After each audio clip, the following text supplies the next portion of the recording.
the world before it disappeared. Imagine, very slowly, that you are drifting backward through time. Not just a few years, not a few centuries, but 252 million years ago. Before humans, before the familiar sounds of the modern world, before even the memories you can name, there is only a planet, and on that planet everything seems to be in a state of balance.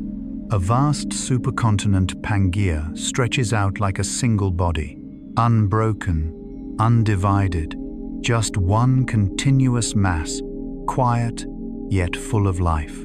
Surrounding it is the ocean, wide, deep and teeming with life. If you could look into those waters, you would not see emptiness, but movement. Strange creatures, drifting past, unlike anything you have ever known, yet perfect in their own way. Every organism, every current, every cycle exists within a delicate balance. Nothing excessive, nothing lacking. A system in motion, quietly, continuously, without needing to be observed, without needing to be understood, simply existing. And if you listen deeply, you may begin to feel that this is not only a distant world, but a state where everything seems to be in its place. No clear signs of crisis, no chaos, only stability, a kind of peace that feels almost absolute. But perhaps it is precisely that stability that gives this story its depth, because every living system, no matter how perfect, carries within it a quiet possibility, the possibility of collapse. Carl Gustav Jung once wrote, "The greatest and most important problems of life are all fundamentally insoluble. They can only be outgrown. Living systems are not always solved. They change, they evolve, or they collapse. And what is striking is this: collapse rarely begins with a loud explosion. It begins very quietly, very deeply, almost imperceptibly. Like in your own mind, there are moments when everything seems fine. You continue living, functioning, moving forward as usual. But somewhere, a small imbalance has already begun. Not obvious, not loud, just slightly off. And if it goes unnoticed, it continues, very slowly, very quietly, until the whole system can no longer hold itself together. Returning to the world 252 million years ago, everything still seems to be functioning. The oceans are full of life, the land is stable, ecosystems are intact. There are no clear signs that, within a relatively short span of geological time, almost everything will disappear. And perhaps that is what makes this story more than science. It becomes a mirror reflecting how all living systems operate not through sudden collapse, but through small accumulated changes, unseen until it is too late. As you stay with that image, a world beautiful, full and complete in its own way, just before it disappears, you may sense something familiar. That stability is not always a sign of safety. Sometimes it is simply a quiet pause before everything begins to change. And from within that silence, very deep, very slow, the first fractures begin to form. And within that same stillness, when everything still appears normal, when there are no visible signs of collapse, the first changes have already begun. Not on the surface, not where it can be easily seen, but deep below within the structure of the planet, within the climate, within the oceans, within fragile balances that had never been disturbed before. A system, when too stable, can become less flexible. It loses its alternatives. It depends entirely on its current balance. And when even one small element shifts, the entire system begins to drift, not suddenly, but gradually, almost invisibly. And if you listen even deeper, you may feel that this is not only the story of an ancient planet, but a familiar pattern. That any system, whether the Earth or the human mind, when it loses flexibility, when it depends too heavily on a single state of balance, carries within it a fragile point, a point beyond which nothing will remain the same. And from that moment that seemed so peaceful, from that world that seemed so complete, the first fractures began to form very slowly, very deeply, almost unseen, a planet of hidden risk. And from that seemingly peaceful moment, from that seemingly perfect world, the first fractures began to form very slowly, very deeply, almost impossible to notice, not where you can see them, not on the surface of the ocean where life still moves gently, but deeper within the way the planet itself is organized. Pangaea, that vast supercontinent, is not just land. It is a structure, a global arrangement that unintentionally created very specific conditions. When all land gathers into one mass, its center lies far from the ocean, no moisture from the sea, no climate regulation, only extreme dryness, intense temperature fluctuations, an environment where life struggles to take hold. Meanwhile, life gathers along the edges, near the coasts, where water and stability remain, rich, diverse ecosystems, but concentrated, not spread out, not dispersed, and that creates a paradox, a world that appears strong, but lacks redundancy. If one region is affected, there are few places left for life to move. If one balance is broken, there are few systems to compensate. Everything gradually depends on a single state.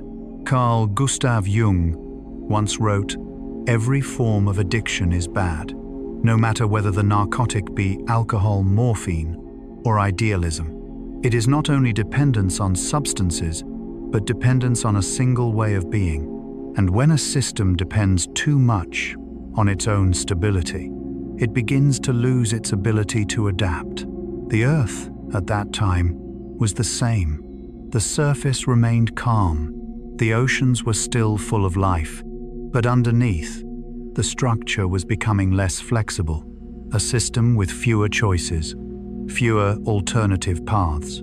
And if you pause for a moment, you may feel that this is not only about an ancient planet. Within the human mind, there are moments like this too. When everything works well, you begin to rely on familiar ways of thinking, familiar ways of living. It feels stable, safe, comfortable. But slowly, flexibility fades. Change becomes harder. Adaptation becomes limited. And when something shifts, even slightly, the whole system inside you may begin to tremble, not because you are weak, but because you have become too dependent on that stability. Jung also wrote, "The healthy man does not torture others. Generally, it is the tortured who turn into torturers." A system may appear stable on the outside, while inside pressure builds, imbalances grow, fractures form unseen. And the Earth, at that time, carried such fractures within it, not obvious, not loud, no warning, only a deep silence, a stability, hiding fragility, a world that seemed strong, yet was deeply breakable. And in that state, when everything still felt normal, when nothing seemed to be coming, the conditions for collapse were already forming. Not a single blow, but a chain reaction, a shift spreading beyond control, and very soon that silence would be broken, the great dying. And then, when all conditions had gathered, when silence had stretched long enough, when small changes had accumulated deeply, something began to happen. Not as a sudden explosion, not as a moment where everything vanished at once, but as a withdrawal, very slow, very quiet, almost invisible if you only glanced at the surface. If you could stand on a shoreline 252 million years ago, you might see nothing unusual. Waves still moving, light still reflecting, everything appearing as it always had. But beneath, something was disappearing. Not all at once, but piece by piece. One species, then another small link in the chain of life fading away. And when one link disappears, others begin to weaken. An ecosystem does not collapse instantly. It gradually loses its ability to sustain itself. Balance erodes, quietly, without drama, but irreversibly. 96% of marine life gone. Not just a number, but nearly all life in the oceans, once the richest cradle of the planet. Waters once full of movement become empty, not completely silent, but no longer diverse, no longer complex, no longer woven with living networks, only spaces where life once existed. And on land, 70% of species disappear. Forests change, ecosystems shrink, large complex organisms fade away. Everything contracts, simplifies, as if life itself is retreating from the planet. Carl Gustav Jung wrote, "In all chaos, there is a cosmos, in all disorder, a secret order. Even in collapse, there is a kind of order, but that order is not always life. Sometimes, it is the order of disintegration, a process where the system can no longer sustain itself. And what is striking is that life does not fight as we imagine. It does not resist change with will. It simply exists when conditions allow, and when those conditions disappear, it withdraws. If you listen deeply, you may feel that this is not only the story of an ancient planet, but a familiar principle. Within the human mind, there are times like this too. Not everything collapses at once, but gradually loses energy, loses connection, loses meaning. Not a sudden shock, but a quiet erosion. Jung once wrote, "The word happiness would lose its meaning if it were not balanced by sadness. Every system needs balance, and when that balance is disrupted for too long, everything begins to slip.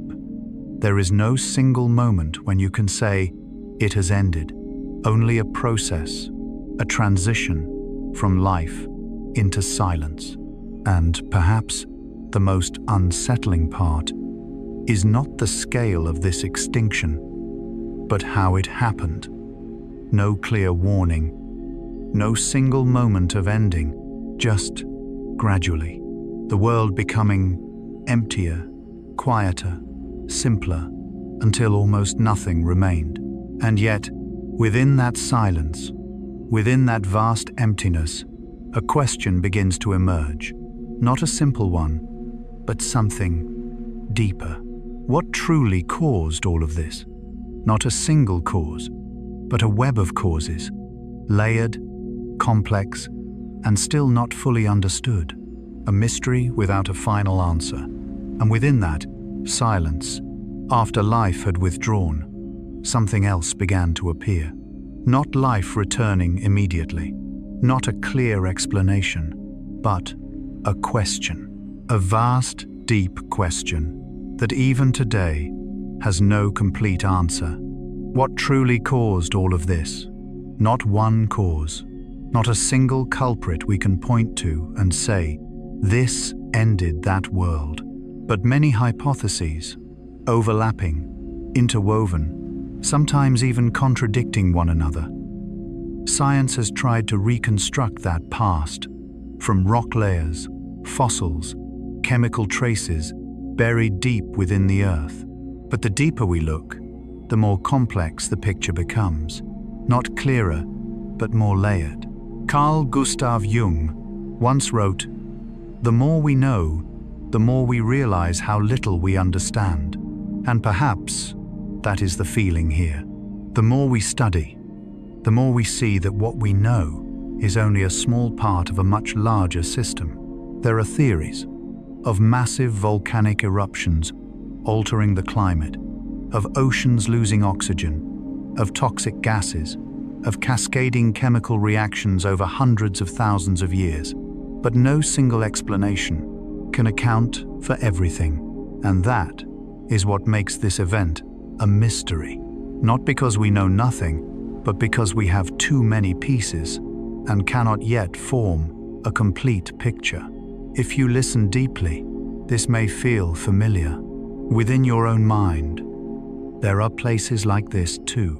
Feelings you cannot name, changes within you without a single clear cause. No exact moment where everything began, only many small elements accumulating, experiences, emotions, thoughts, weaving together until one day you realize you have changed without knowing exactly when or why.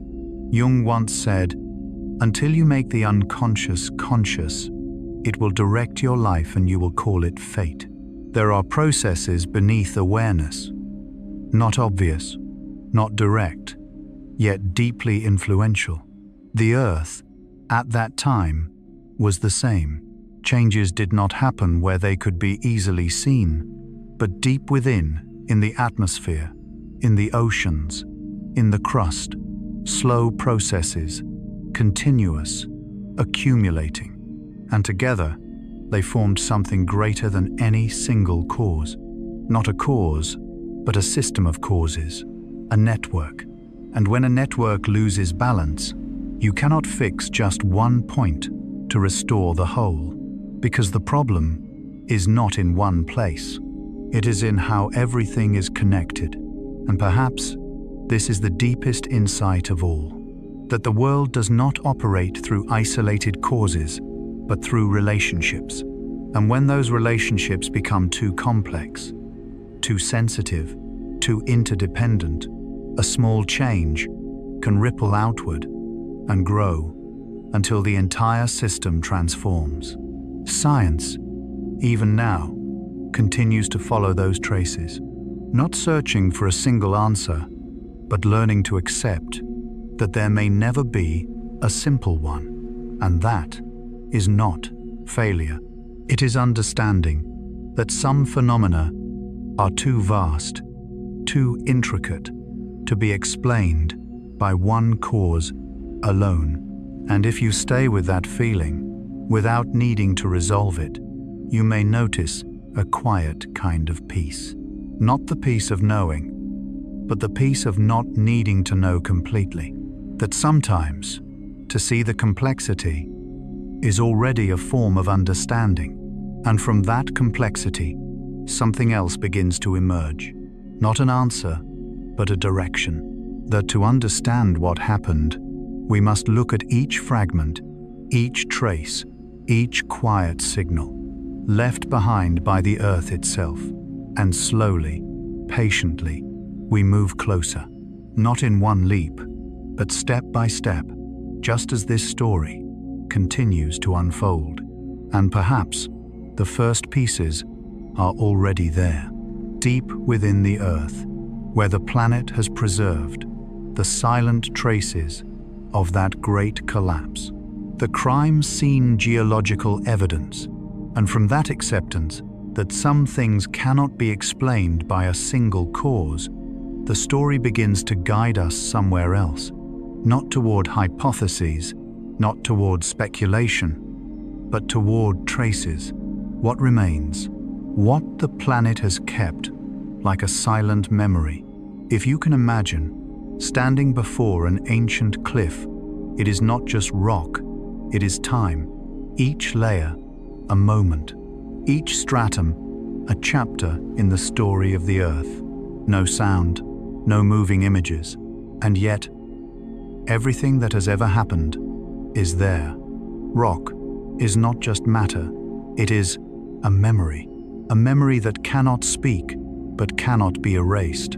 Scientists look at these layers, not as lifeless masses, but as compressed time, a record, not written in language, but in structure, in composition, in subtle changes, carrying immense meaning. And then, they notice something, a boundary, a point within the layers where everything changes, abruptly, not gradually, but clearly. Before it, an abundance of fossils. After it, almost emptiness. Creatures that once existed disappear from the Earth's record, not because they have not been found, but because they no longer exist. Carl Gustav Jung once wrote, "What we see depends mainly on what we look for." And when humans began to look differently, they began to see what had always been there, but never recognized. Not only the disappearance of fossils, but a change in the very composition of the Earth. Carbon isotopes, delicate chemical signatures suddenly shift. A small change with profound meaning. It reveals that something happened on a global scale, not in one region, not in one ecosystem, but across the entire planet. A shift in the carbon cycle means the entire biological system was affected, and that was recorded, not in words, but in stone. If you listen deeply, you may feel that the Earth does not forget. It does not remember as humans do, but it preserves traces in every sediment layer, in every chemical variation, in every absence where life once existed. A crime scene, no police, no witnesses, only traces, and those traces do not lie. Jung once said, "The unconscious does not lie. What lies beneath may not be clear, but it is always true." And the Earth, in its own way, holds such an unconscious, a deep layer where everything is preserved, not to explain, but simply to exist. The rock layers are that unconscious, where everything is recorded, even when unseen, where the greatest changes are preserved as the smallest details. And when humans begin to read these traces, they are not only studying planetary history, they are decoding a memory without words, yet full of meaning.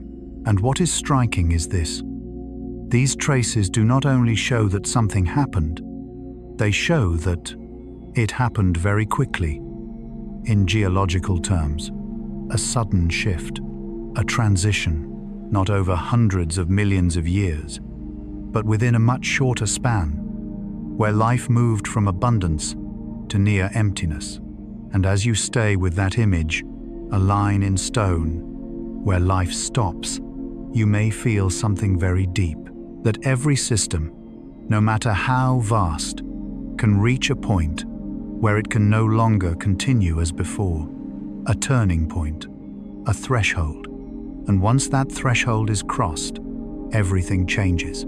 Not gradually, but suddenly, like moments in the human mind, when you realize you are no longer who you once were, not because of a single event, but because of a long process, finally reaching a point of no return. The Earth had such a moment, and it recorded that moment within its own structure, not to tell a story, not to warn, simply to exist. And when we look at those layers, we do not only see the past, we see a trace of change, a trace of collapse, a trace that even now remains. And from these traces, the first pieces begin to take shape, not the full picture, but something tangible, observable, verifiable. And as those pieces come together, something else begins to emerge. Not a final answer, but a direction, a path leading deeper into the planet, where slow, immense processes have unfolded over a very long time. And perhaps what we see in the rock is only a part of the story, a part of a much longer process. A process that did not happen once, but in waves, very slow, very deep, and increasingly irreversible. Not a single blow, but many waves. And from those traces, from rock layers that seem silent, yet hold the memory of an entire planet, something else gradually becomes clear. This collapse did not happen in a single moment. Not a sudden strike, not an instant disappearance, but a sequence, a process, a prolonged transformation, unfolding in waves, like unseen currents repeatedly pressing against the structure of life. If you imagine collapse, you may picture a clear break, a before and an after. But the Earth, at that time, did not move in such a simple way. It did not break once. It weakened. At first, there was a phase where everything still existed, but no longer as before. Life became more fragile. Ecosystems still functioned, but with less stability. Some species disappeared, but not enough to create a dramatic shock, a subtle weakening, almost impossible to notice unless you looked long enough. Then came the main collapse. Not instant, but clearer, faster. Ecosystems already weakened could no longer sustain themselves. Food chains broke. Interdependent species began to vanish together, a cascading effect that could not be stopped. And even after most life had disappeared, the process did not end. Aftershocks, changes continued for hundreds of thousands, even millions of years. The environment did not return immediately. Life could not recover quickly. Everything remained unstable, like a system unable to find itself again. Carl Gustav Jung once wrote, "There is no coming to consciousness without pain. No deep transformation happens without a process, and that process is rarely gentle." If you listen deeply, you may feel this is not only the story of the Earth. Within the human mind, there are similar processes. Not every collapse happens at once. Not every change begins with a shock. Sometimes it begins with fatigue, a slight imbalance, a quiet sense that something is no longer aligned.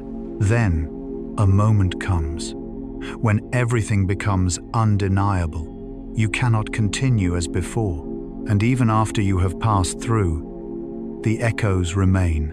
Parts of the system still need time to rebuild. Jung once said, "I am not what happened to me. I am what I choose to become." But to become, a system must pass through dissolution before it can reorganize. And that process never happens in a single moment. The Earth went through such a journey. Not one blow, but many waves. Not an instant end, but a prolonged withdrawal. A world that did not die at once, but faded, piece by piece, ecosystem by ecosystem, species by species. And perhaps what makes this story profound is not only the scale of extinction, but how it happened. That life did not vanish in a dramatic instant, but through a process so slow, so quiet, that it was almost impossible to see while it was unfolding. And it is precisely that slowness that makes it dangerous, because when change is sudden, it can be recognized. But when it is slow, the system may not respond in time, not adapt, not shift, and by the time it is seen, the structure has already changed. If you remain with that feeling, you may notice something very real, that the deepest changes do not always come from great shocks, but from small things, repeating, accumulating, until they become irreversible. And from that realization, another question begins to emerge. If this was not a single blow, if it was the result of many waves, many causes, many overlapping processes, then what began it all? What set this chain into motion? And perhaps the answer lies deeper still, within the Earth itself, where something vast, was quietly unfolding over a very long time before revealing its full force. The prime suspect, the Siberian supervolcano. And as we go deeper still, beyond the rock layers, beyond the silent traces preserved by the earth, we begin to approach one of the greatest suspects in this story. Not a moment, not a single event, but a process, prolonged, silent, immense. In what is now Siberia, there once existed something almost unimaginable, not a single volcano, but a system, a vast eruptive region, stretching across the scale of a continent. Lava did not erupt once, but again and again and again, over hundreds of thousands of years. Not a violent explosion that ends, but a state that persists, a planetary fever. If you imagine the Earth as a living body, this was not a sudden wound, but a fever that would not break. Temperature rising, not in a day, but slowly, continuously, without time to recover. Lava flowed, carrying not only heat, but something more: carbon dioxide, methane, and toxic gases, not all at once, but in waves, layer upon layer, accumulating in the atmosphere, a change invisible to the eye, yet spreading across the entire planet. Carl Gustav Jung once wrote, "Everything that irritates us about others can lead us to an understanding of ourselves." And perhaps what is striking here is not just the event, but how it unfolds, not as a shock, but as accumulation. CO2 traps heat, methane traps even more. Temperatures rise, oceans warm, and as oceans warm, everything else begins to shift. Yet there is no single moment, you can point to and say this is when collapse began, because the process is too slow, too continuous, too steady, like a low fever that lingers. If you listen deeply, you may feel this is not only geology, it is a pattern, a system, not destroyed by impact, but eroded by a prolonged state. Within the human mind, there are such fevers too. Not a single shock, but a small pressure, repeating, a thought, looping, a feeling, lingering, a state, lasting too long, and over time, it reshapes the entire system. Jung once said, "The shoe that fits one person pinches another." There is no recipe for living that suits all cases. Every system has limits, and when pressure exceeds that limit, even slightly, but continuously, it begins to transform. The Earth was not destroyed at once. It was heated, slowly, relentlessly, without pause. The atmosphere thickened, heat was retained, natural cycles shifted. And when self-regulation no longer functions, the system begins to slip, not once, but continuously. What makes this event extraordinary is not only its scale, but its duration. Hundreds of thousands of years. For humans, unimaginable. For a planet, enough time to change everything. No pause, no recovery, only accumulation. And that accumulation is the most dangerous part, because a small change, if sustained long enough, becomes irreversible. And as you stay with that image, you may recognize something familiar. That collapse does not always come from great shocks, but from small things, repeating without stopping. A system does not need a violent blow to fall, only a gentle pressure, sustained long enough. And when you see that, you begin to feel that this story is not only about the past, it is about how systems work, not through moments, but through processes, not through single events, but through accumulation. And when those accumulations cross a threshold, everything begins to change, irreversibly. And, from that very process, something else begins to unfold. Not only rising temperatures, not only a changing atmosphere, but the oceans begin to respond. Another system, deep, vast, sensitive, begins to lose balance. And when the oceans begin to change, everything will go even further, far beyond what any system can endure. Extreme climate change. And when the oceans begin to shift, when the deepest balances of the planet start to drift out of alignment, something else quietly unfolds on the surface. Something we can feel more clearly. The climate begins to change. Not like gentle seasonal variations, not like natural fluctuations that life has long adapted to, but as a transformation larger, deeper, and prolonged. Temperature rises, not by a little, but by 5 to 10 degrees Celsius on a global scale. And if you try to feel that, not as a number, but as an experience, you may sense that it is not simply warmer. It is an entirely different state. A world where heat is no longer a condition that supports life, but becomes a constant pressure. In the interior regions of Pangaea, already dry, temperatures now become extreme. No longer moderated by the oceans, no longer softened by moist air currents, only dryness, heat, and duration. Vast lands become a kind of furnace, not metaphorically, but in reality. Heat trapped in the air, ground absorbing, then radiating it back, a loop without an end. Carl Gustav Jung once wrote, "Everything that is unconscious seeks outward manifestation."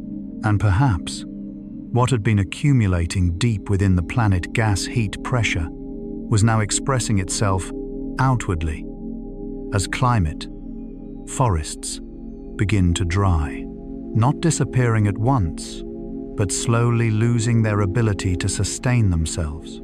Humidity drops, temperatures rise, and then fire. Not once, but again and again. Fires that do not only destroy what exists, but prevent what could return. Soil grows more barren. Plants cannot regrow as before. Ecosystems begin to lose their foundation. If you listen deeply, you may feel this is not only environmental change, it is the loss of livability. Not everywhere, but in many places, regions that once supported life become too hot, too dry, too unstable. Weather is no longer steady, no longer cyclical, no longer predictable, only instability, extreme fluctuations, conditions ecosystems cannot follow. And when change becomes too fast, too intense, life has no time to adapt, not because it is weak, but because it is not fast enough. Jung once said, "The least of things with a meaning is worth more in life than the greatest of things without it." And here, the meaning of stability becomes clear. When stability disappears, everything else begins to fade with it. Life does not only need energy, it needs a predictable environment, a rhythm, a repetition. And when that rhythm is broken, everything becomes fragile. If you trace the chain, you may see it clearly. Volcanoes, gases, heat, climate, ecosystems. Nothing stands alone. Everything is connected. And when one part shifts, the whole system responds. The Earth, at that time, did not simply warm. It became difficult to live on. In many places, nearly impossible. Not because life vanished instantly, but because the conditions for its existence were no longer there. And if you remain with that feeling, you may sense something very deep. That life does not need an enemy to disappear. It only needs to lose the conditions that sustain it. And when the environment crosses a threshold, life simply is no longer there. Not because it is killed, but because it cannot continue.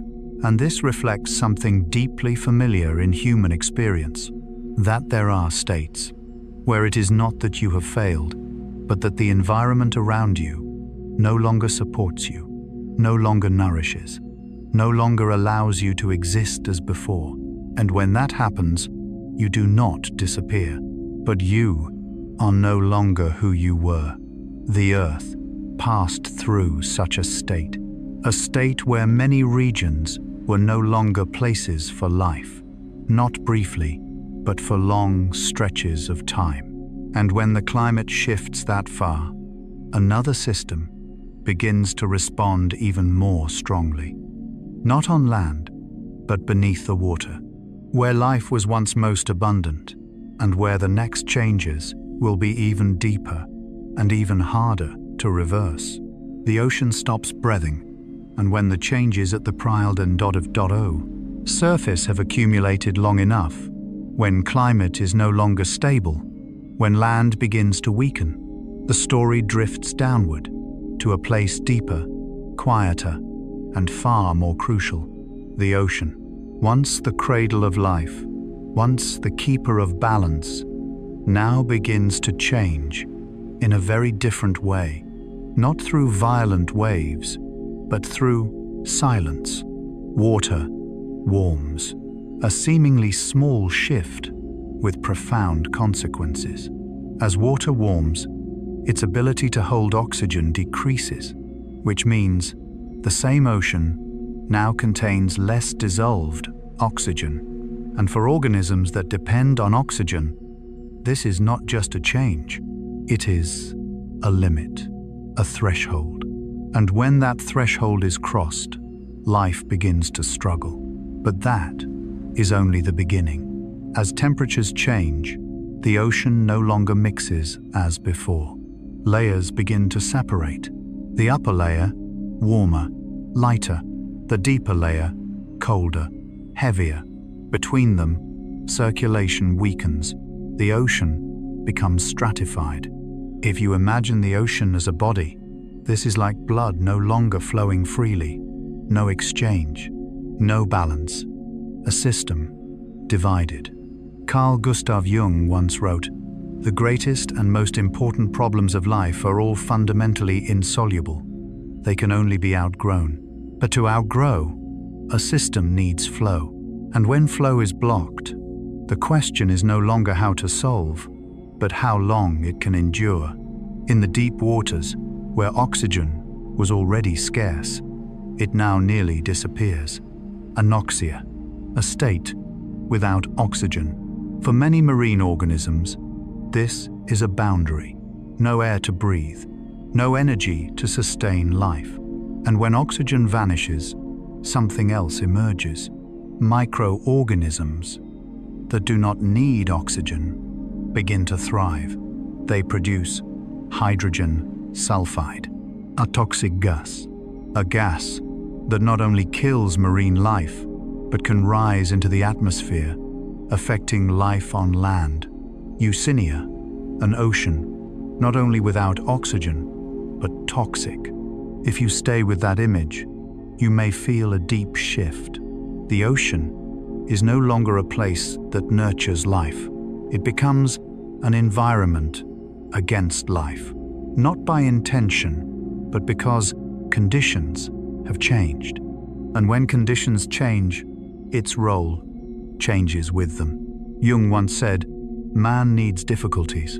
They are necessary for health, but some difficulties exceed the capacity to adapt. And when that happens, the system does not grow. It begins to decline." If you listen deeply, you may feel that this is not only about the ocean.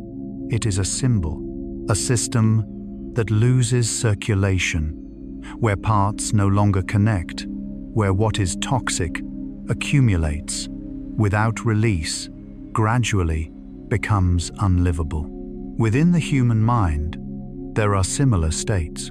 When thoughts no longer flow, when emotions are held too long, when negativity accumulates without release, the system becomes suffocated, not suddenly, but slowly. A heaviness without a clear cause, a pressure without a name, and over time, it begins to affect everything. The earth entered such a state. The ocean no longer breathes, no exchange, no renewal, only accumulation, depletion, toxicity. And when the ocean, the largest life-supporting system, reaches this state, everything moves further. Not just oxygen loss, not just imbalance, but a complete transformation. A state where life is not only difficult, but has almost no place left to exist. And from that point, another phase begins, where the ocean does not only stop breathing, but becomes toxic in a way that very few systems can endure. Toxic oceans. And when the ocean no longer breathes, when the deep waters are stripped of oxygen, when life begins to retreat from the very place that once sustained it, something else emerges deeper and more unsettling.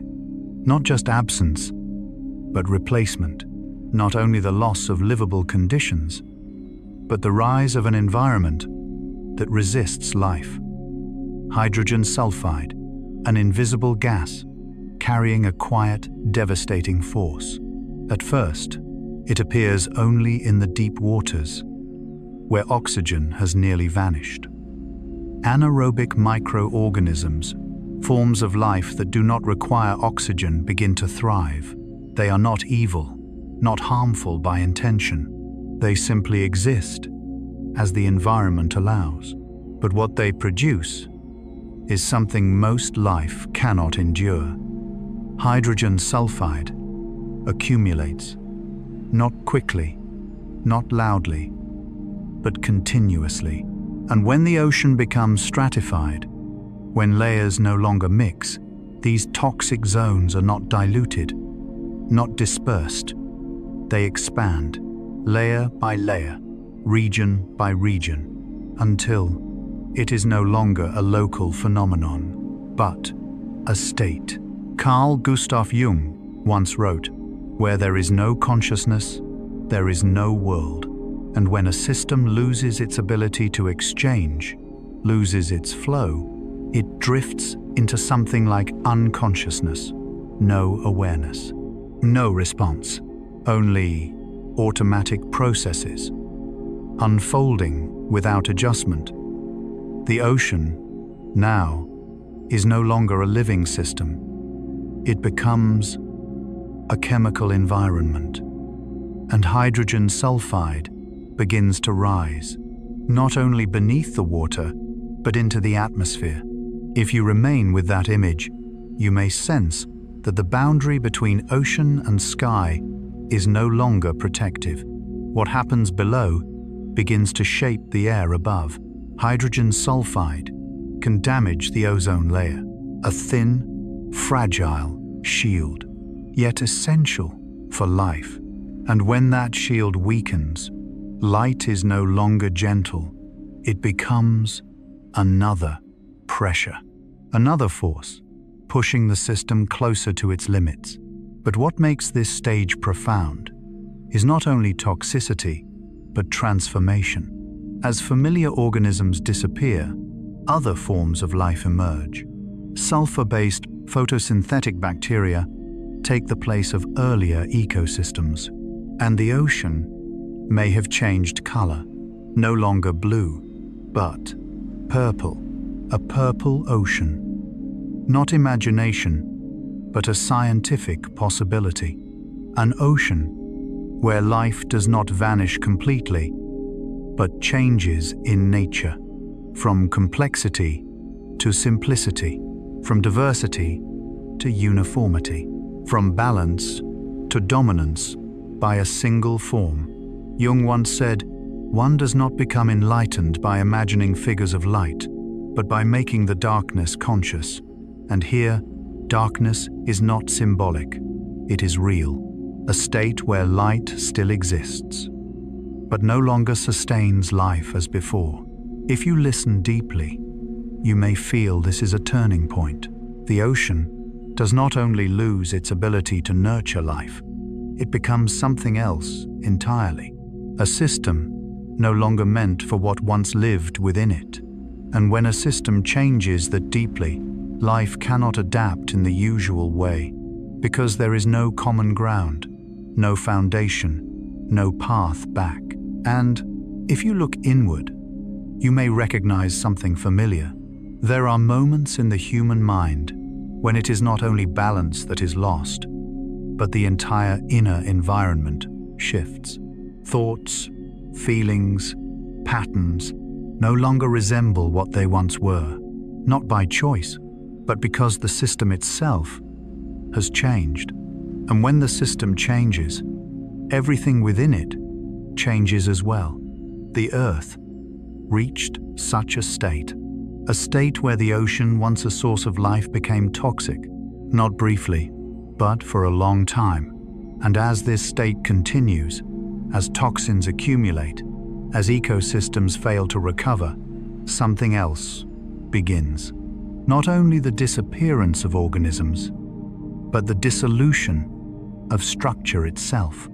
The shells, the skeletons, the physical frameworks of ocean life begin to fade. And when the framework collapses, everything falls faster. Ocean acidification. And when the ocean has become toxic, when deep waters are filled with unseen gases, when life withdraws from once thriving regions, another process begins. More subtle, yet equally destructive. No longer only oxygen loss, no longer only toxins, but a change in the nature of the water itself. CO2 does not remain only in the atmosphere. It dissolves into the ocean, molecule by molecule, quietly, continuously.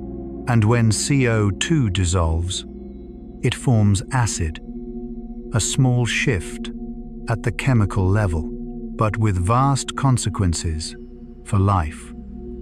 The ocean becomes more acidic, not suddenly, not visibly, but gradually, a slow, persistent drift.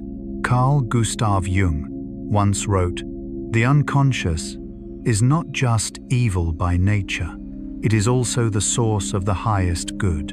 And perhaps what unfolds in the ocean now resembles such a process, unseen, silent, yet deeply shaping and difficult to reverse. For many marine organisms, especially those with shells, this becomes an impossible challenge. Their shells, made of calcium carbonate, structures that seem strong, stable, begin to dissolve, not at once, but slowly, eroded, weakened, until they can no longer hold their form. Coral reefs, once the foundation of entire ecosystems, begin to disappear, not because they die suddenly, but because they can no longer build themselves. No skeleton, no foundation. And when the foundation is gone, everything built upon it follows. If you imagine the ocean as a city, these shelled organisms are its architecture, its structure, what holds everything together. And when that structure dissolves, the city does not collapse instantly, but it loses the ability to endure. Jung once said, "A tree that reaches to heaven must have roots that reach down to hell." A system can only grow if its foundation is strong. And when that foundation erodes, everything above it becomes fragile. The ocean, now, does not only lose diversity, it loses structure, complex layers, self-sustaining capacity. And as shelled organisms vanish, food chains begin to break. Species that depend on them lose their source of life. Larger systems begin to fail. A domino effect, quiet but unstoppable. If you listen deeply, you may sense this is a different kind of collapse, not from the top down, but from the bottom up, from the skeleton. And when the skeleton dissolves, everything loses its place. Jung once said, "In all chaos, there is a cosmos. But when order is broken too deeply, what remains is not a new complexity, but a simpler state, less diverse, less capable." The ocean does not disappear, but it is no longer the same ocean. It becomes a reduced system. And perhaps, within this, you may recognize something within yourself. There are times when collapse does not come from a single shock, but from slow erosion, beliefs, structures, the frameworks that hold meaning. And when those dissolve, everything becomes uncertain, not because everything is lost, but because what held it together is no longer there. The earth passed through such a state where even the most solid parts could no longer endure, where life was not only threatened from outside, but dissolved from within. And when the foundation is gone, when the structure has faded, what remains is not a weakened ecosystem, but one that can no longer recover. And from that point, the story continues. Beyond the ocean, beyond life beneath water, into the atmosphere itself, another layer of the planet beginning to change in ways equally profound. A poisoned atmosphere. And when the changes in the ocean reach their deepest imbalance, when the foundation of life beneath the water dissolves, the story does not end. It rises, slowly, inevitably, into another layer of the planet. The atmosphere, what once seemed vast, stable, invisible, now begins to change. Air is no longer simply what life breathes. It becomes part of the process, part of the collapse. What is released from deep within the earth, from prolonged eruptions, does not only warm the planet, it enters the air and changes its nature. CO2, methane, other gases. They thicken the atmosphere, trap more heat. But that is only the beginning. Within this altered air, chemical reactions unfold, quietly, continuously. And one of the first signs is rain. No longer as before. No longer pure water, but acid rain. Drops, carrying acid, falling onto land, into oceans, onto every surface. Not strong enough to destroy instantly, but enough to erode, to weaken, to transform. Carl Gustav Jung once wrote, "The most intense conflicts, if overcome, leave behind a sense of security, but only if the system can recover. If pressure continues, without rest, the system does not grow. It weakens. Acid rain returns to the ocean, increasing acidity, reinforcing what has already begun. A loop, a self-sustaining chain. And not only acid, heavy metals, like mercury, are released. They do not disappear. They accumulate in water, in soil, in living bodies. A quiet poisoning, not immediate death, but gradual weakening. If you listen deeply, you may feel this is no longer a single event. It is a state where every element of the environment becomes difficult for life. Not just water, not just land, but air. Jung once said, "Until you make the unconscious conscious," and perhaps the atmosphere now is like the unconscious of the planet, where what has accumulated below emerges above. Halogen gases begin to destroy the ozone layer, a thin, vital shield. And as it weakens, sunlight is no longer gentle. It becomes harsher, more dangerous. Another pressure added to the system. And none of this happens in isolation. It overlaps, amplifies. Acid weakens land and water. Metals weaken organisms. Ozone loss increases radiation. Together, they create a world with no refuge, no safe place, no stable ground, no pause. And if you look inward, you may recognize this too. Moments when pressure does not come from one source, but many thoughts, emotions, circumstances, layered until everything feels heavy. The earth entered such a state where even air no longer supported life.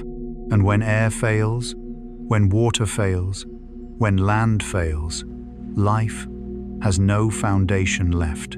And from that state, something else begins. Not only disappearance, not only weakening, but the collapse of life on land. Forests, the final foundations, begin to fade, slowly, irreversibly. The collapse of forests, when the air is no longer a gentle shield, when rain no longer nourishes but slowly erodes, when invisible pressures layer upon each other over a long enough time, then even what once stood strongest upon the land begins to change. Not suddenly, not in a single visible collapse, but as a slow weakening, quiet and irreversible. The forests, once the foundation of life on land, once holding water, holding soil, holding the rhythm of entire ecosystems, now they begin to disappear, not only because of fire, but because they can no longer exist. Temperatures rise, humidity falls, rain becomes erratic, more destructive than nourishing. The basic conditions that once allowed forests to grow gradually fade, and when a system loses the conditions for its existence, it does not die immediately. It slowly stops. Large trees may still stand for a while, but they no longer grow, no longer regenerate, no longer sustain themselves. And then, a small event, a fire, a drought, becomes enough to bring down what had long been weakening. Carl Gustav Jung once wrote, "Every form of addiction is bad, and perhaps ecosystems too depend on stability. When that stability disappears, they can no longer stand on their own. Forests burn. But what is most unsettling is not the fire, it is the impossibility of return. Because after the burning, nothing grows back. The soil has lost its fertility, its organic layer, its ability to hold water, its capacity to nurture seeds. A loop. The more forest is lost, the more soil is lost. The more soil is lost, the less forest can return. And over time, vast lands become empty. Not briefly, but for millions of years. Scientists call this the coal gap, a silence in the geological record where almost no trace of forests remains. Not because forests had not formed, but because they no longer existed. If you remain with that image, you may feel a very particular kind of silence. Not the silence of night, but the silence of an ecosystem that has vanished. No leaves, no movement, no cycles of growth, only bare ground and wind. Jung once said, "The creation of something new." But for something new to arise, there must be a ground, a space. And when that space disappears, life has nowhere to begin again. The soil erodes. No roots to hold it, no cover to protect it. Rain, instead of nourishing, washes everything away. And when the foundation of land is gone, everything that depends on it follows. If you listen deeply, you may sense that this is not merely loss. It is the erasure of foundation. Not just a species, not just a region, but a system, a condition for existence. And within the human mind, there are moments like this too. Not the loss of something specific, but the loss of ground, the loss of stability, the loss of something to hold on to. And when that happens, everything begins to drift. No anchor, no clear direction. The Earth passed through such a state where land ecosystems were not only weakened, but nearly erased. No forests, no structure, no cycles, only an empty space. And from that space, something else begins to emerge. Quietly, inevitably, the remaining life must now face a different world. A world with no place for what was once familiar, only what can adapt or disappear, extinction and survival. And when forests have vanished, when soil no longer holds life, when oceans are toxic and the atmosphere no longer protects, the story moves deeper still. No longer about environment, no longer about conditions, but about the beings that remain and how they face a completely changed world. Not everything disappears at once, not all life is erased, but what remains is no longer the same.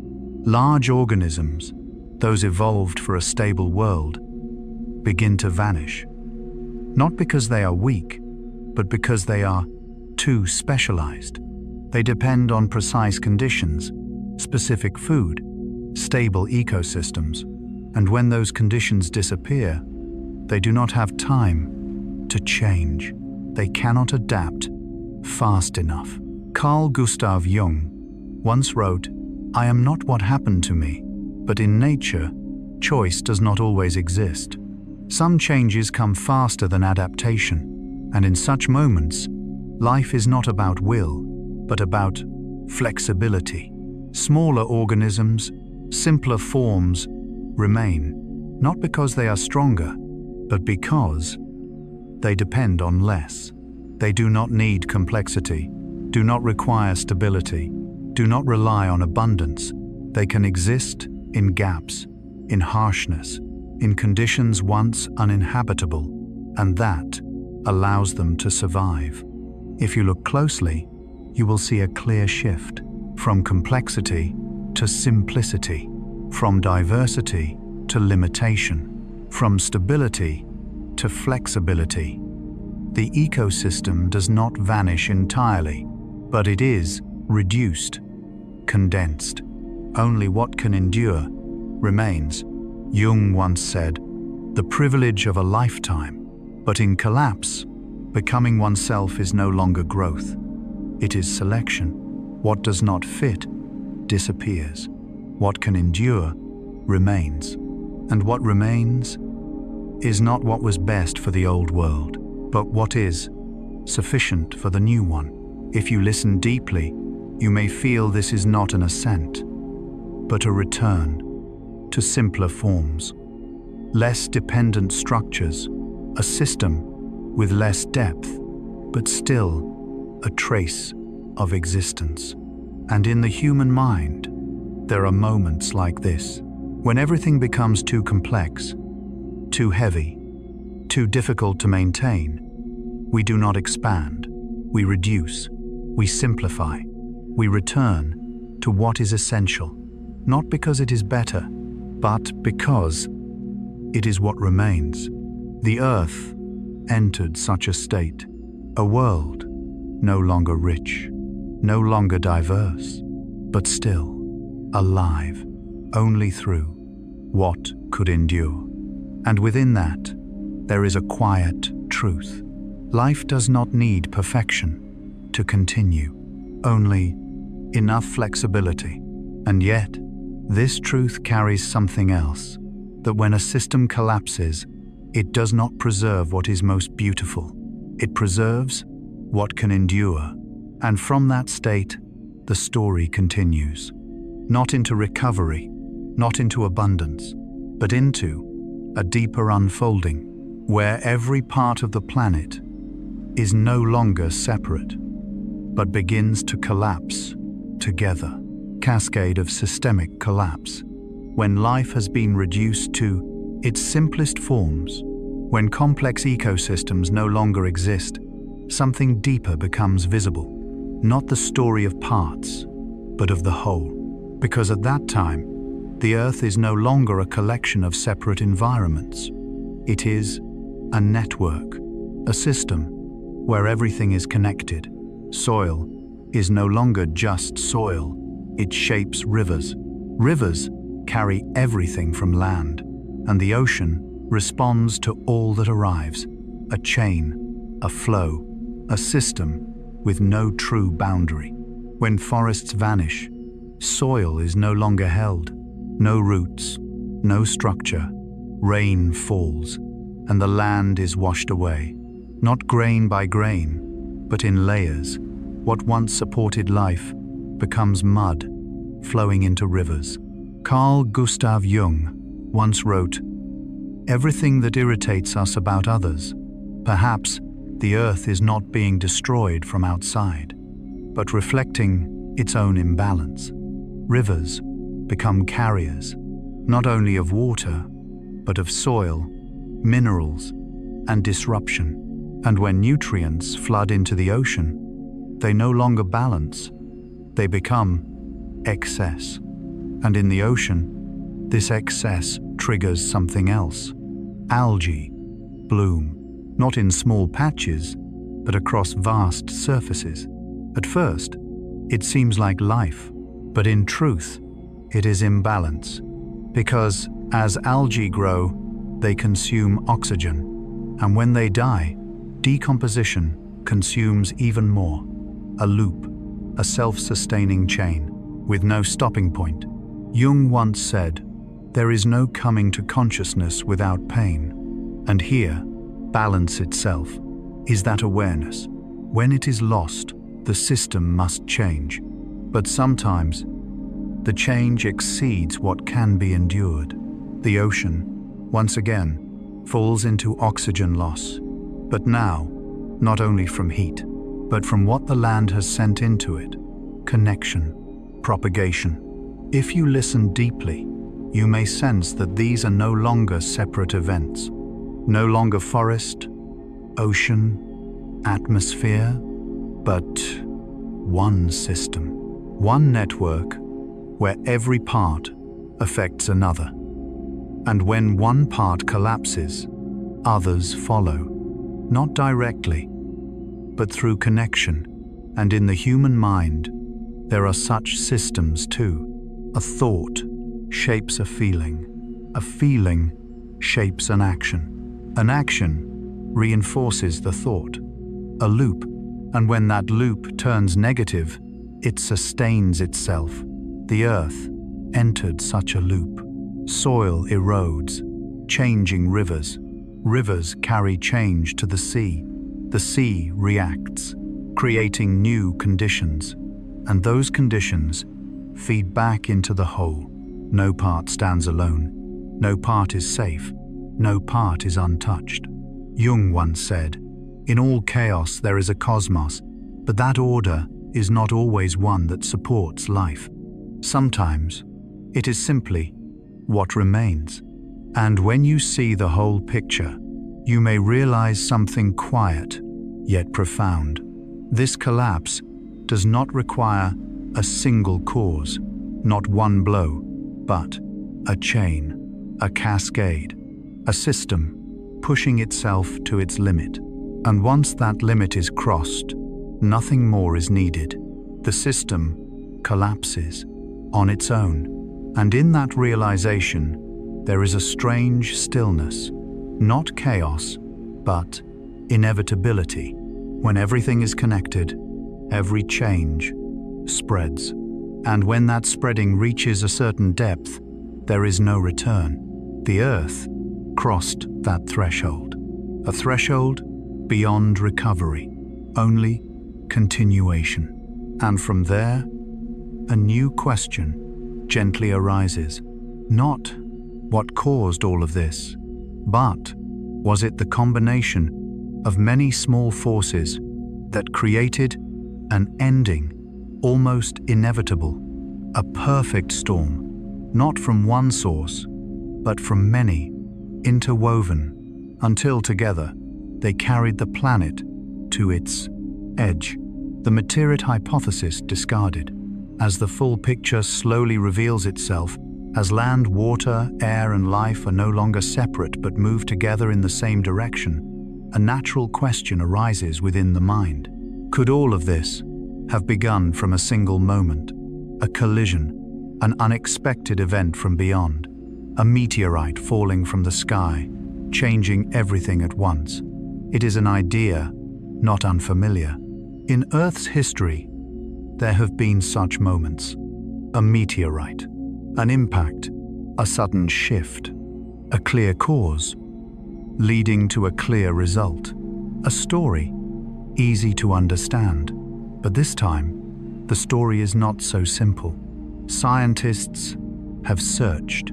They looked into layers of rock, into chemical traces, into what remains beneath the surface. They searched for the familiar signals of a massive impact, iridium, distinct layers of dust, signs of an instantaneous shock. But what they found was not enough, not clear, not convincing, not like the event that ended the dinosaurs. There is no sharp dot in the timeline, no single moment where everything changes, only a process, a sequence, an accumulation. Carl Gustav Jung once wrote, "People will do anything, and perhaps, in our search for a single cause, there is something similar, a desire to simplify, a need to find a clear culprit, so we do not have to face complexity. Because if there were a meteorite, everything becomes easier to grasp. One impact, one outcome, a story with a beginning and an end.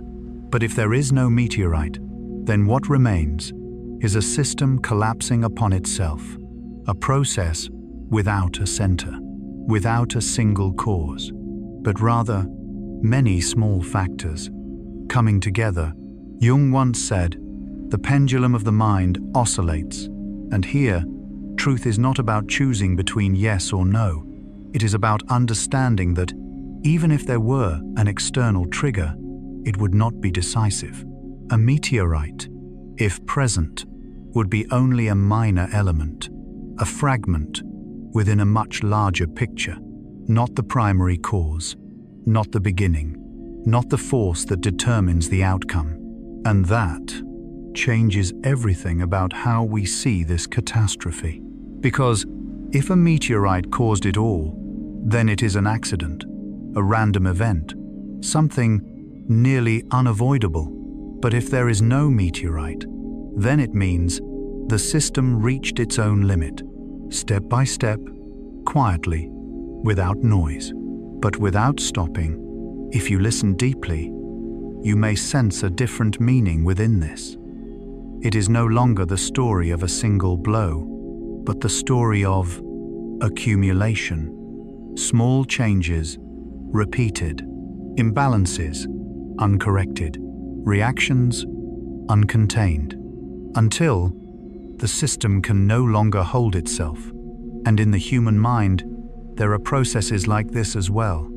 Not every collapse comes from a single dramatic moment. Sometimes it comes from small things, repeated thoughts, unprocessed emotions, subtle shifts over time, until one day, everything can no longer be held. The Earth passed through such a process. No decisive collision, no singular moment, only a chain of reactions, a system pushing itself to its own limit. And once that limit is crossed, nothing more is needed. Collapse becomes inevitable. And from that realization, something else becomes clear. To understand this catastrophe, we cannot search for a single cause. We must look at the whole system, all the connections, all the small elements that seem insignificant, but together form a perfect storm, a state with no single culprit. And yet, everything contributes. And from there, the story moves deeper still. no longer asking what caused it, but what happens when everything happens at once. Synthesis, a perfect storm. We have moved through each fragment, from oxygen-depleted oceans to a poisoned atmosphere, to vanishing forests, to cascading reactions across the planet, and something slowly becomes clear.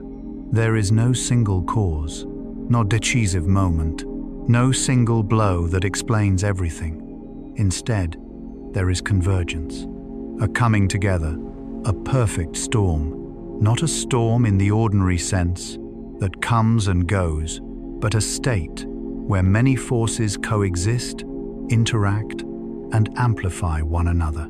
Volcanoes do not only erupt, they release gases. Gases do not only warm the planet, they alter the chemistry of the air.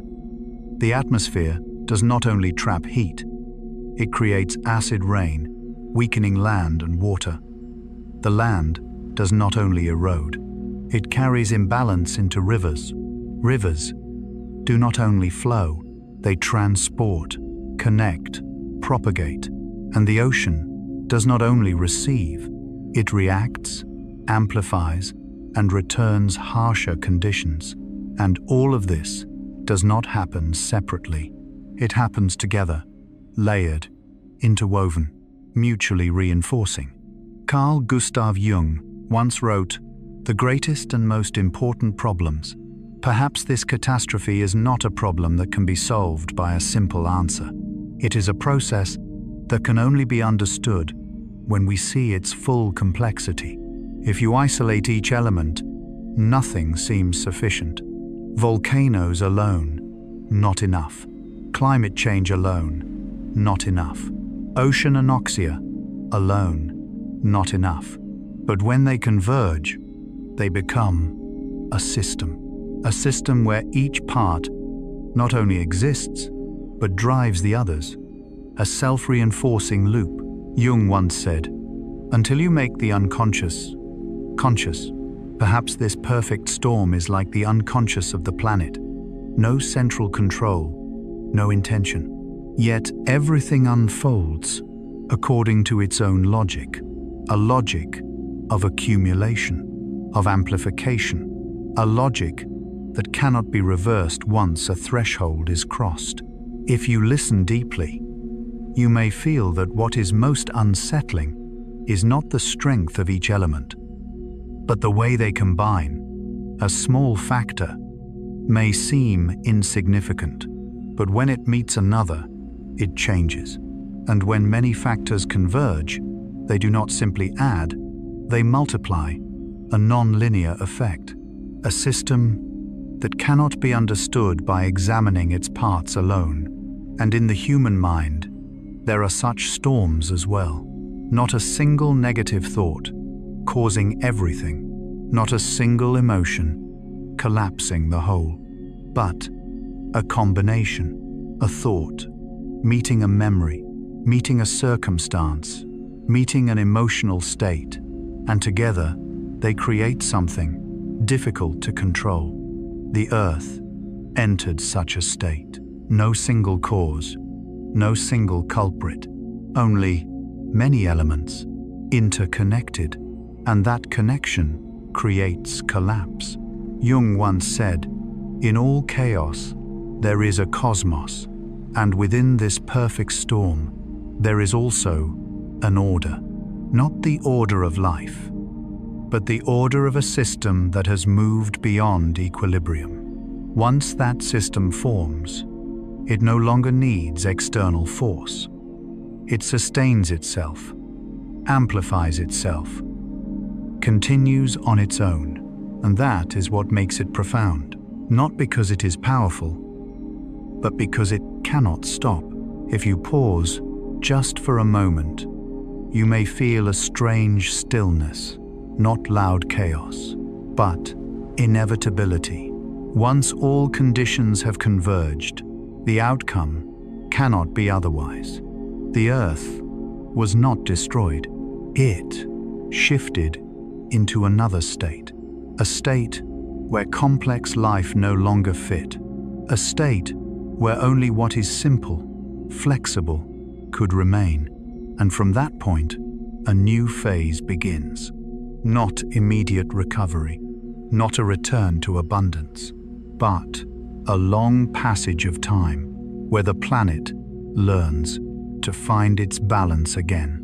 A process, slow, quiet, lasting millions of years. And from there, another question gently emerges. After all that has been lost, can life return? Or does it take a very long time for the Earth to find its breath again? Slow recovery, when the perfect storm has passed, when everything has been drawn into a new state, when complex life has nearly disappeared, what remains is not an immediate recovery. There is no moment when the Earth simply comes back to life. No clear boundary between ending and beginning, only a silence, a span of time so long that it almost escapes the way we perceive time. 5 million years, 10 million years, a number that to the human mind is almost impossible to grasp. But for the Earth, it is simply the time required to begin again. Carl Gustav Jung once wrote, "There is no coming to consciousness without pain," and perhaps recovery is the same. It does not arrive quickly. It does not arrive easily. It requires time for what has been broken to slowly be restructured. And yet, what is most striking is this: throughout that long stretch of time, life does not return in the way we imagine. There is no sudden explosion, no abundance, no diversity. Only simple ecosystems, basic forms of life, continuing, repeating, enduring, like a slow breath, steady but not expanding. A world where life still exists, but no longer as it once did. If you listen closely, you may feel a different kind of stillness. Not peace, but stagnation. A state where nothing collapses further, yet nothing truly moves forward. Jung once said, "One does not become enlightened." And perhaps this long passage of time is the darkness the Earth must pass through, not to disappear, but to transform. And transformation requires time, a great deal of time. For millions of years, the planet seems almost suspended in an unstable state. Temperatures remain high, oceans remain low in oxygen, ecosystems remain simple. There are not yet the conditions for complex life to return. A system not yet ready, a foundation not yet rebuilt. And if you look more deeply, you may sense an important truth.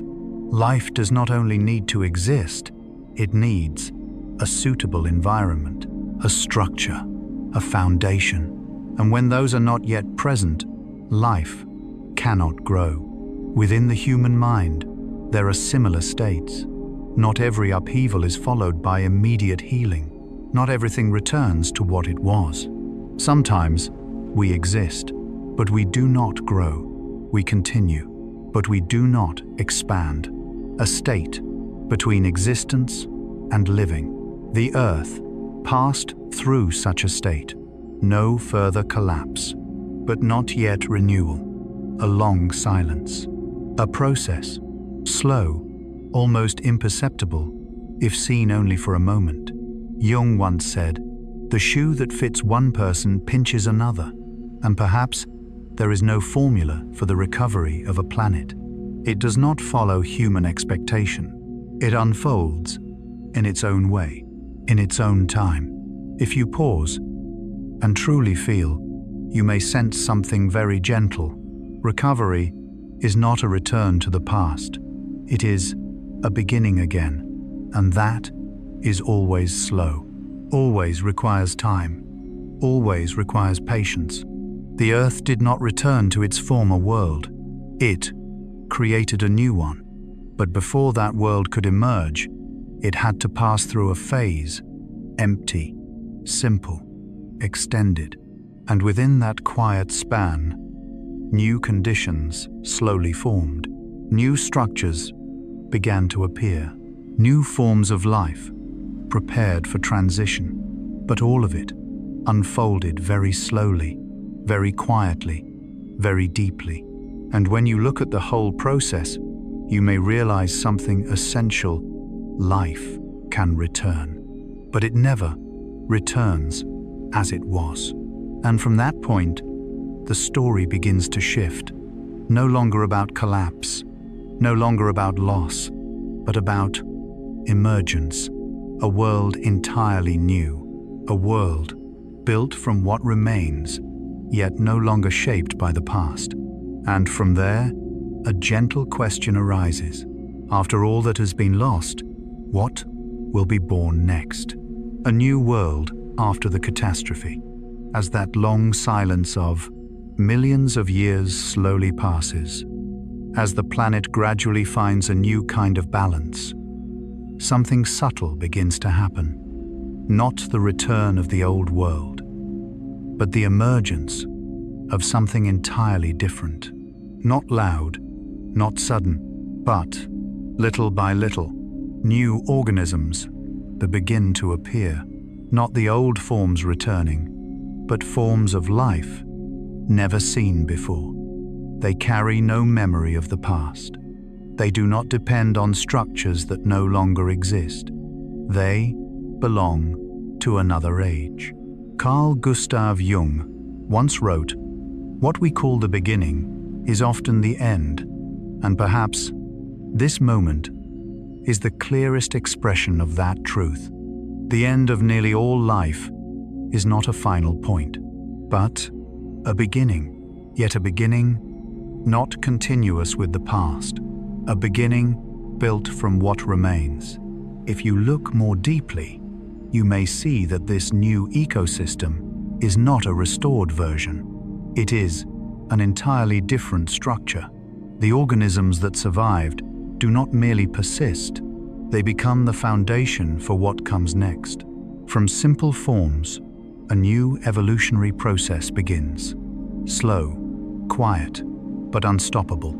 Over millions of years, branches of life begin to expand. New organisms adapt to new conditions. New biological structures take shape. And from this, a new ecosystem gradually emerges, not like before, never returning to before. Jung once said, "The privilege of a lifetime is to become who you truly are." And perhaps the Earth, after everything, is also becoming another version of itself. Not better, not worse, but different. If you listen deeply, you may sense something very subtle. Extinction is not only loss, it is restructuring.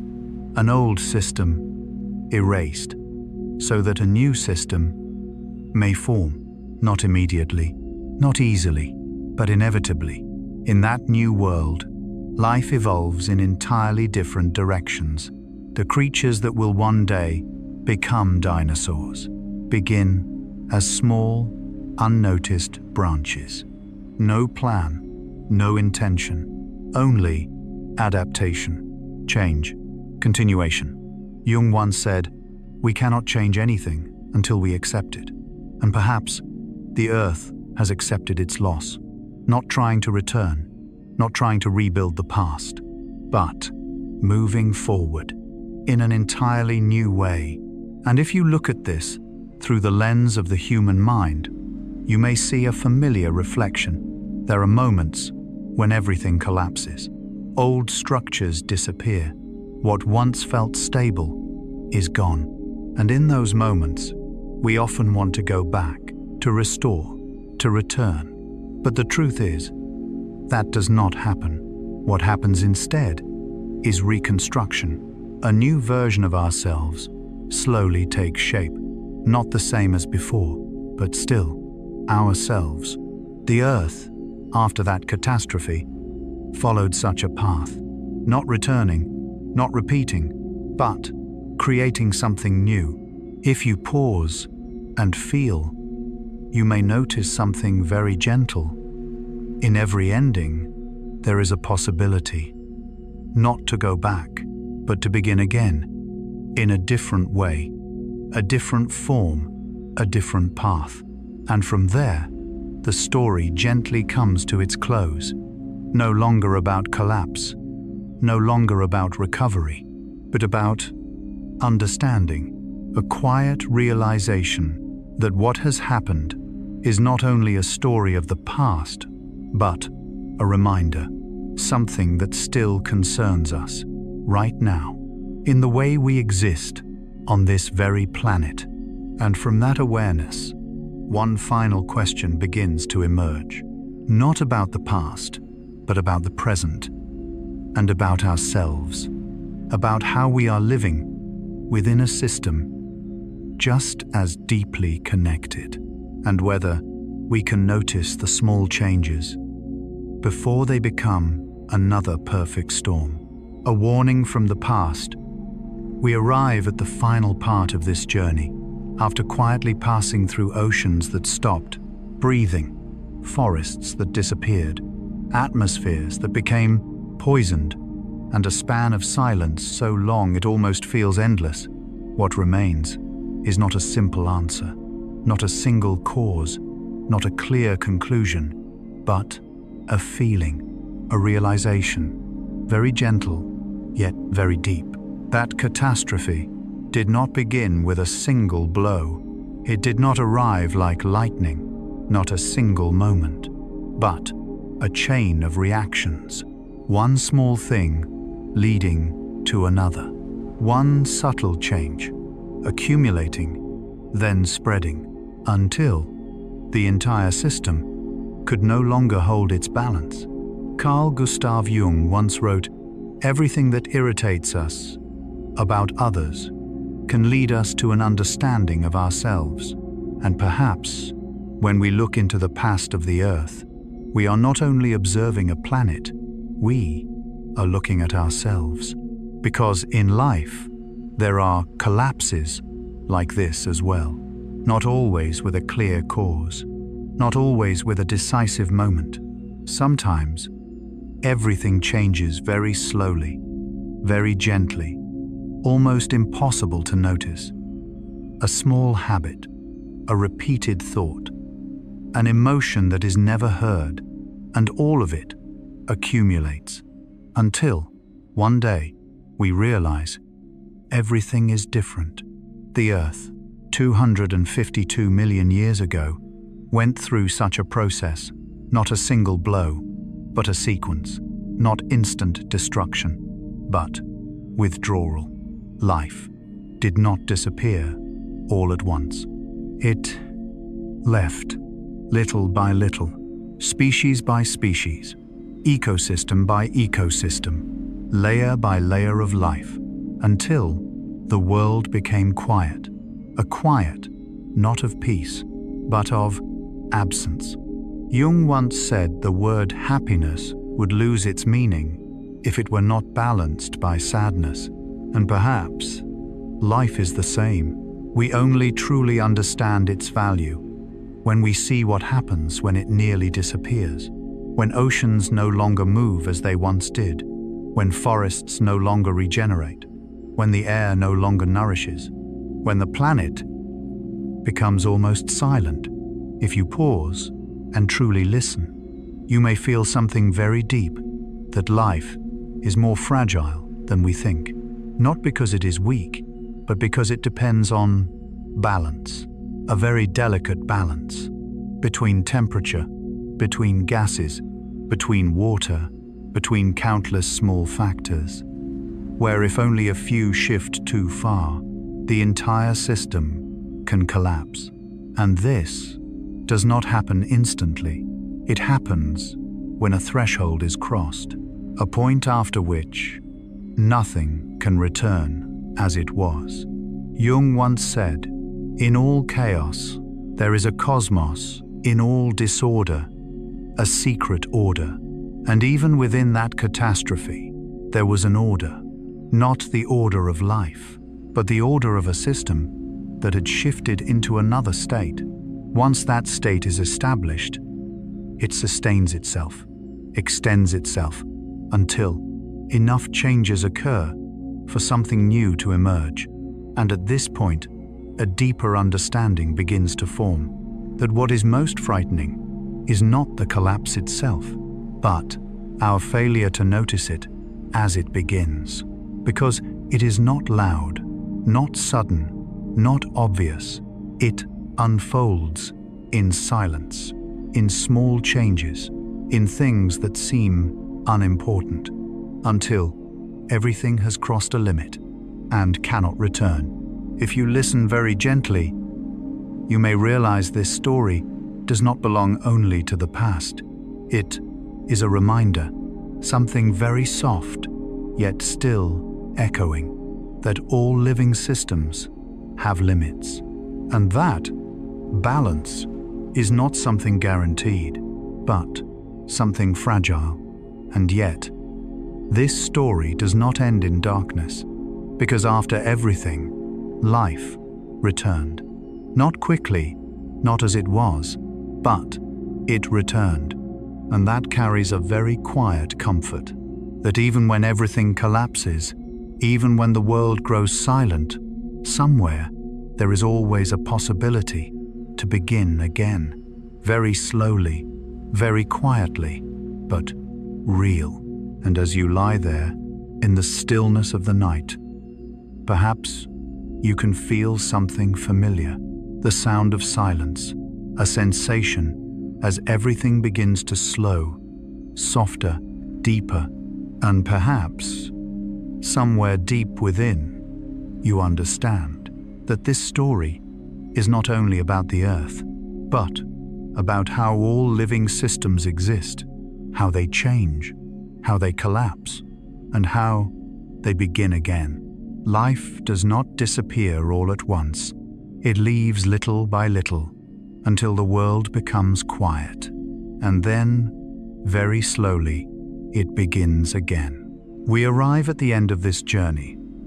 After quietly passing through breathless oceans, vanishing forests, poisoned skies, and an almost endless silence, what remains is not an answer, not a single cause, not a clear conclusion, but a feeling, a realization, very soft, yet very deep. That catastrophe did not begin with a single strike. It did not come like lightning. Not one moment, but a chain, one small thing leading to another, one subtle change, accumulating, then spreading, until the whole system could no longer hold itself together. Carl Gustav Jung once wrote, "Everything that irritates us about others can lead us to an understanding of ourselves." And perhaps, in looking at the Earth's past, we are not only observing a planet, we are seeing ourselves. Because, in life, there are collapses like this. Not always with a clear reason, not always with a defining moment. Sometimes, everything shifts, slowly, softly, almost invisibly. A small habit, a repeated thought, an unheard emotion, and all of it builds until, one day, everything is no longer the same. The Earth, 252 million years ago, went through this. Not a single blow, but a sequence. Not instant destruction, but withdrawal. Life did not vanish immediately. It left, little by little, species by species, ecosystem by ecosystem, layer by layer, until the world grew quiet. A silence, not of peace, but of absence. Jung once said, the word happiness would lose its meaning if it were not balanced by sadness, and perhaps life is the same. We only understand its value when we see what happens when it is nearly gone, when oceans no longer move, when forests no longer renew, when air no longer nourishes, when the planet falls almost silent. If you listen deeply, you may feel something profound, that life is fragile, not because it is weak, but because it depends on balance, a delicate balance between temperature, between gases, between water, between countless small elements, where if even a few shift too far, the entire system can fall. And it does not happen all at once. It happens when a threshold is crossed, a point beyond which there is no return.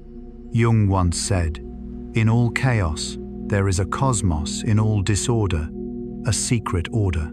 And even in that catastrophe, there was order, not of life, but of a system that had shifted. Once that state forms, it sustains itself. It continues until enough change allows something new. And here, a deeper understanding emerges that what is most dangerous is not the collapse, but not seeing it while it begins, because it is quiet, subtle, invisible. It happens in small things until it is too late. And yet, this is not a story of darkness, because in the end, life returned. Not quickly, not the same, but it returned. And that offers a quiet comfort that even when everything falls apart, even when the world becomes still, there is always a possibility to begin again, slowly, softly, but truly. And as you rest there, in the quiet of the night, you may feel something gentle, a sense of slowing down, softer, deeper, and perhaps deep within, you understand that this story is not only about the earth, but about you. And as the story comes to a close, not with a sharp ending, but with a deep, quiet pause, something remains. Not numbers, not events, but a feeling, a gentle awareness that this planet, and perhaps we ourselves, does not move through grand moments, but through small changes, quietly, accumulating over time. Carl Gustav Jung once wrote, "Who looks outside dreams, who looks inside awakes." And perhaps this story from 252 million years ago is not only to look outward, but to turn inward, to realize that perfect storms do not exist only in nature, but also within the human mind. Small thoughts, unheard emotions, things that seem unimportant, they do not disappear, they accumulate, and over time, they form a state that can support us or unbalance us. But just like the earth, we always have the ability to begin again, not by returning to the past, but by creating something new, a new way of living, a new way of feeling, a deeper way of understanding ourselves. If you listen very softly, you may notice that everything around you now is quiet. Perhaps the sound of the night, perhaps your own breathing, slowing, softening, deepening, and in that moment, there is nothing you need to rush, nothing you need to solve, nothing you need to control, only to be here, present. Just as the earth once passed through millions of years of silence to find its rhythm again, you too can allow yourself to rest, to soften, to let go of unfinished thoughts, to release what is unclear, because not everything needs an answer right now.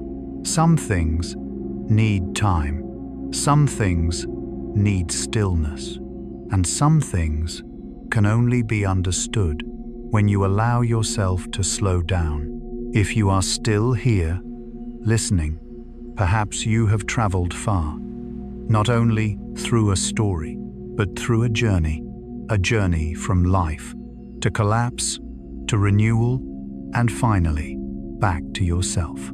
And if stories like this help you feel lighter, sleep deeper, or simply reconnect with yourself, you may take a small, quiet moment to subscribe to Stories for Sleep, a gentle way to continue these slow, reflective journeys on nights to come. And now, there is nothing more to think about, nothing more to understand, only close your eyes, breathe in, softly, and breathe out, slowly, letting everything settle. Let your body grow a little heavier, a little warmer, a little quieter, and may you have a sleep, deep, soft, and peaceful.